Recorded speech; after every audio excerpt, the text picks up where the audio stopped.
Hey everyone, Lyrical's coming out at the end of this week, and it brings, I guess, some decks that are interesting. But overall, in terms of meta impact, I think most of them just kind of hang around in the tier 2 to 3 area. Like, they're kind of your third deck picks if you're in a diversity land. They might be pretty decent for diversity cut. But apart from that, I don't think there's that many super, like, hard-hitting, ultra-powerful decks that are going to define the meta from Lyrical. So it's more like if you're happy, if you want to play it, you have the choice. Some decks are definitely better than others, and some, like Medial, just have zero results, right? So this is the English version. This is the English. I don't think I made a Japanese. Did I? I don't know. I can't remember. But for the English version, I'm picking decks that have shown some sort of results, and that, unfortunately, Medial just had no results. And to be fair, these decks are like so similar in power for some of them. I don't really think, if you're a Medial fan, sure, link a Medial deck in the comments, but I'm not really going to go through that. If it showed no results, and I'm pretty generous with what counts as a result, I'm not going to feature it, right? So these are, let's kind of start off with some of the decent decks from Lyrical Monastery new set, whatever. So first off, we're starting off with Lilfar, simply because Lilfar had basically, I didn't even know this card existed on the release of the original Lyrical, on her original release, right? I didn't even know she existed, right? Look at this. This is the original card. Do you even? Does anyone know this? Yeah. But after her dress up card, this deck actually became relatively okay, and it reached like a top 16 at WGP Malaysia on release. So it's actually pretty impressive, right? First off, this deck, what she does is she just basically, you want to just run grade 2s and grade 3s in your deck, because as you can see here, all of them get boost, and then your grade 3 Lilfa units get 20k shield. So, you know, she had no shield, but now she becomes just a 20k shield, right? And then what she can also do is that she naturally gets 4 attacks. So what she'll do is she'll bounce cards, and then you'll call 2 grade 3s in the same column, and then they'll have boost, so they'll hit really big. And I guess the one you're calling is basically Fanat, because she gets another 10k on top of that as well.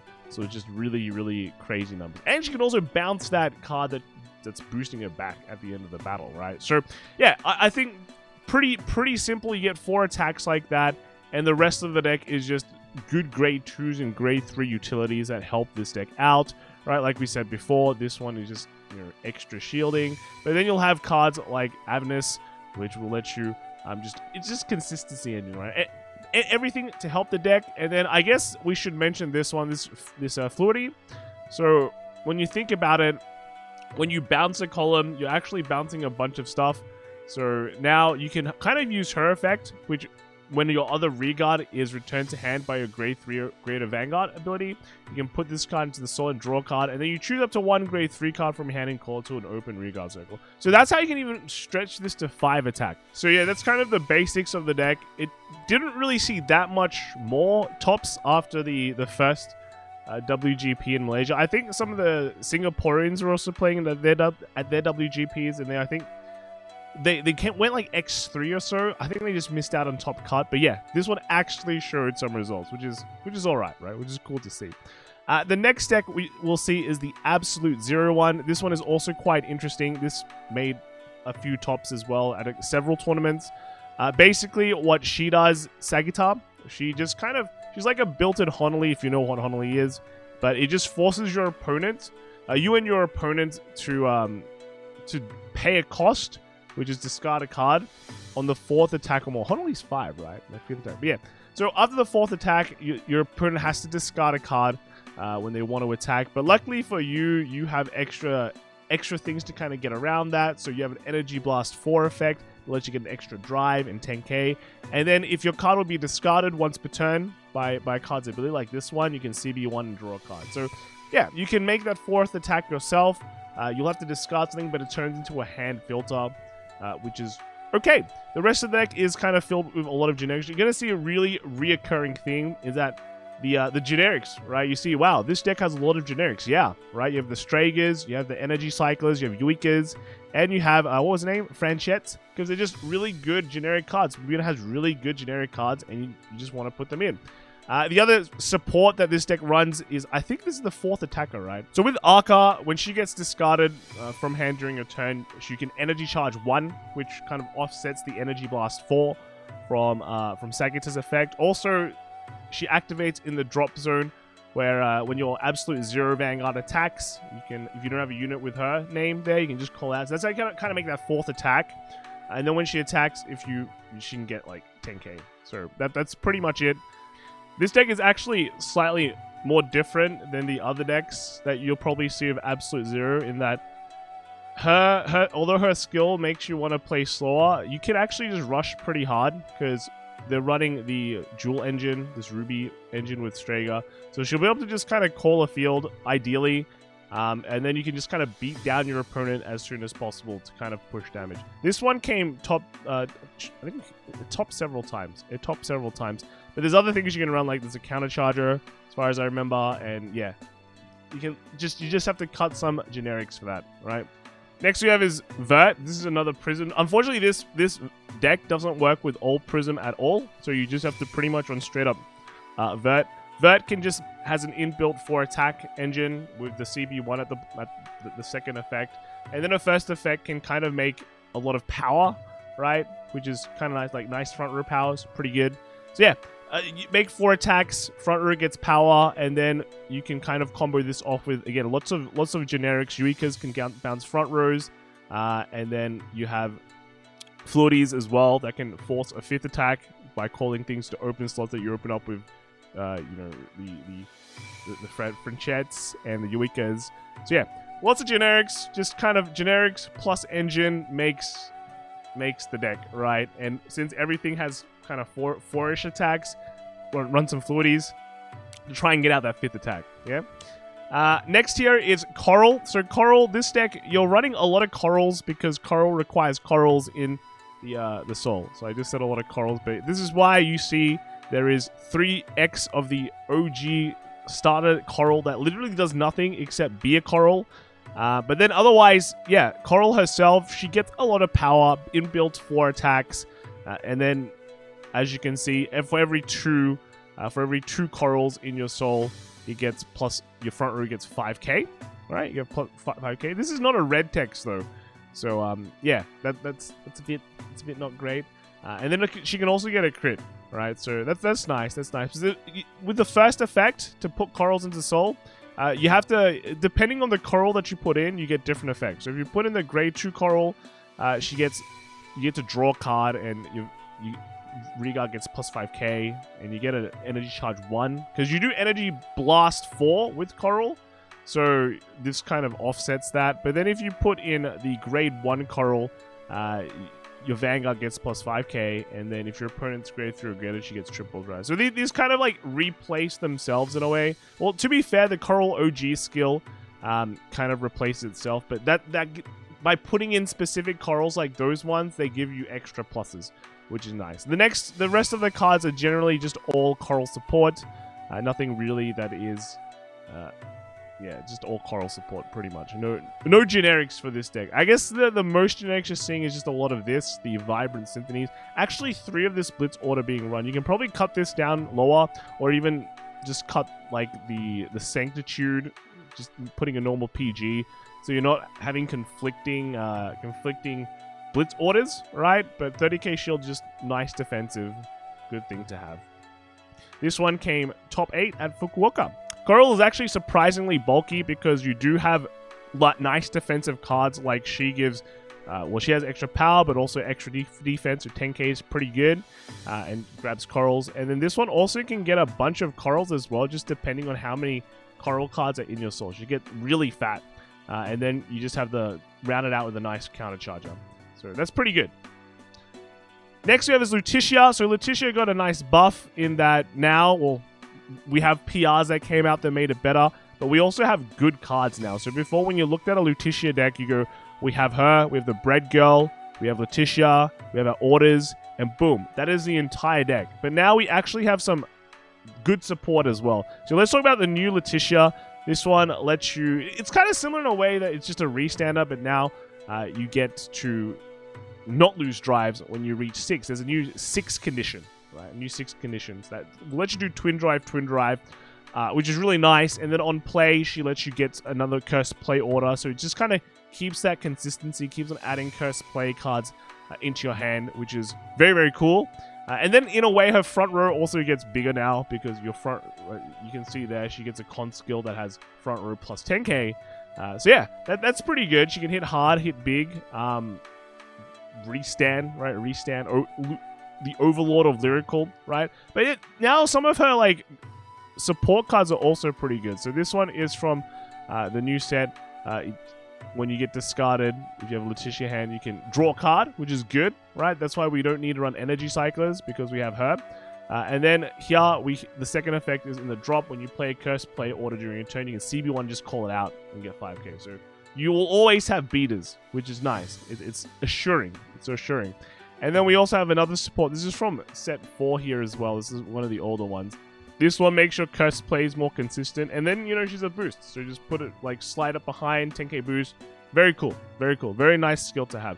And the rest is just pretty straightforward there. This one's running I think it's Justine, right? Justine. But yeah, we still have the good old Yuikas, because, you know, bounce the bread girl, call her out again. Nice value. Insane.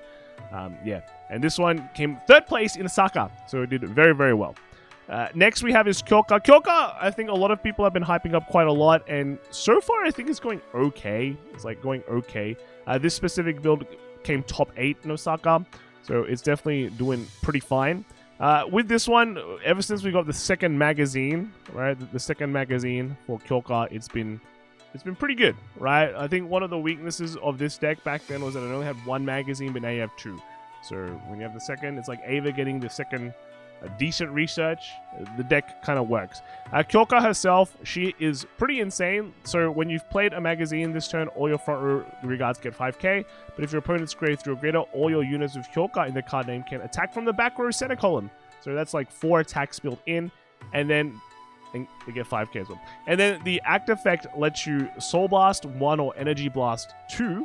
And then you choose a grade from 1 to 3, declare it, and then look at the top 5 cards of the deck, and then choose up to 1 unit card with the declared grade and up to 1 magazine card each from among them, and add it to your hands. It's like just a straight up plussing, right? Straight up plussing, which is very, very cool. And then you do make a 5th attack with Archie here as well. So at the end of the battle, your grade 3 or greater unit attacked. If you played a magazine order this turn, you can counterblast 1 and soul blast 1 and standard. So you'll have things like attack from the back row, center, and then this one. So that's pretty nice, right? That's like straight up 5 attacks. I think, so baseline you'll get like 5 attacks, but then I think if you have multiples of this, you should be able to get a 6th attack, right? So this, if you have 2 of these, and then you have the 2 Kirkas, right? That should make, doesn't that make 6 attacks? I think it's pretty good, yeah?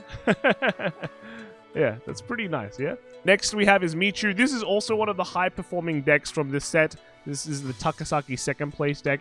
Michu got a new Nokno, right? That means you can have 4 drive checks. This Nokno does an extra drive check as well. So you have this Nokno, your Vanguard gets drive checks, and then you have your old grade 1 Nokno getting that drive check as well. The new Michu does a lot of things, so you have to run the old Michu, but then you basically do an Ava, right? Is that the way to put it? You do a glitter, and you bind the OG copy, and you get to reduce the Soul Blast 2 component of your Cannonball effect, and then you'll re-ride, and you also retire something.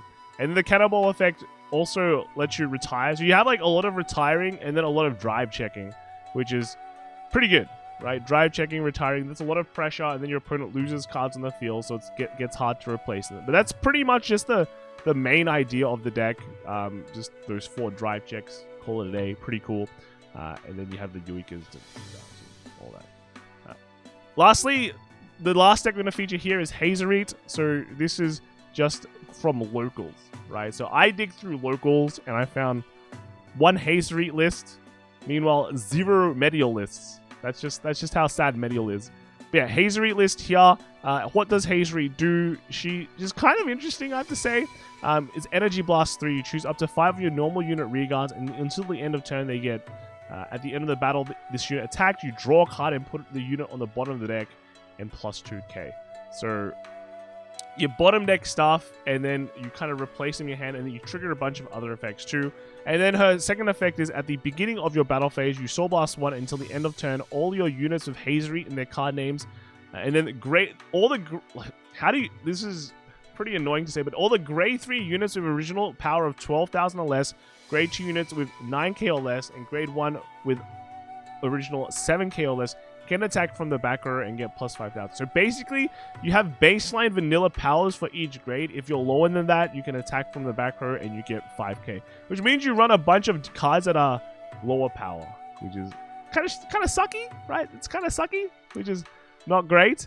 But it does mean you can make a lot of attacks. Isn't that great? That's cool. So one of the ways to make another attack is, so you have this is, you see how there's a 9k? That means you can attack from the back row. And then when she has effects that when she is put from the deck, from the rearguard circle during the battle phase, she can Soul Blast 2, and then you choose one of your back row units and move to the open front row, and it gets 10k. So kind of shuffle things around. If you have cards that are specifically not lower power than normal, then you can move them to the front to make 5 attacks. But I think, like, just from her effect, if you have basically everything that is not lower than baseline power, they can just attack from the back row and get some decent power. But the problem will be your grade 1s, which is why you don't see that many. Like, I guess, here, you have a 7k grade 1. The problem with this one is get 5k and hit 12k, which is kind of bad, right? It's kind of bad. But you do kind of hand filter with this, which is pretty good. And then this one's super weak, but she can actually get super strong as well.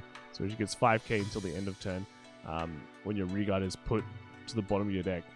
But not once per turn, so she can trigger a lot. So yeah, those are kind of the decks. Is like some consistency cards here that are like base power, but they help you get cards, so it's important to keep them. Like this one is way less than base power, but she's got the best effects, right? She got the best effects, so consistency engine as well, and putting back crits. So yeah, a lot of crazy cards here, but obviously less consistent than the other decks, less strong. So only had one local showing, and that is pretty much it, right? I really didn't go too deep into all the lyrical stuff, simply because honestly, this set is not too amazing. It's kind of forgettable for a non-lyrical player because it's not a tier 1 deck right out there. But if you're happy with it, I don't think it's a problem getting it, right? It's still able to compete. But just there's so many lyrical ride lines out there right now that have gotten decent support, and some of them are still relevant, that we're heading into the era where there's just so much lyrical to choose, you don't have to and they're all kind of just doing similar stuff. So that's my thoughts. Let me know what you guys think in the comments below. Again, all of these decks are relatively supported by results. So that's it. Yeah, it's not me just making up decks this time. So I'll see you all next time. All right, bye.